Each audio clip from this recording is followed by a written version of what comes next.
Et si le problème de Manchester United, ce n'était pas seulement l'entraîneur. Dans une saison qui semblait repartie, les Red Devils viennent de virer Ruben Amorim. Mais derrière cette décision, il y a une histoire plus profonde. Moins de 14 mois après son arrivée, Ruben Amorim a été définitivement limogé par Manchester United après une première partie de saison et une demi-teinte en Premier League.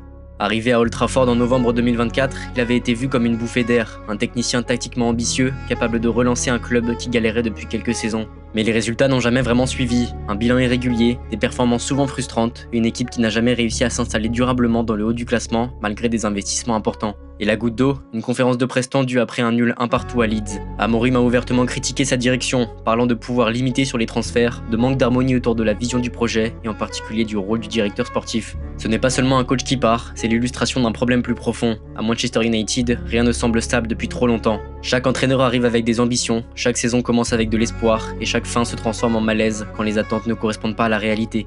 13 remplacements d'entraîneurs depuis 2013, des schémas tactiques changeants, des relations internes compliquées, et au milieu, un club qui n'arrive pas à retrouver une identité durable. Maintenant, Darren Fletcher assurera l'intérim tandis que les dirigeants cherchent un autre successeur, avec des noms comme Olivier Glasner, Gareth Southgate, Enzo Maresca ou encore Roberto De Zerbi. Le limogeage d'Amorim n'est pas une surprise, c'est presque devenu une habitude à Old Trafford, mais avec une telle instabilité, la vraie question reste la même. Manchester United peut-il vraiment se reconstruire, ou est-ce que le problème est plus profond ?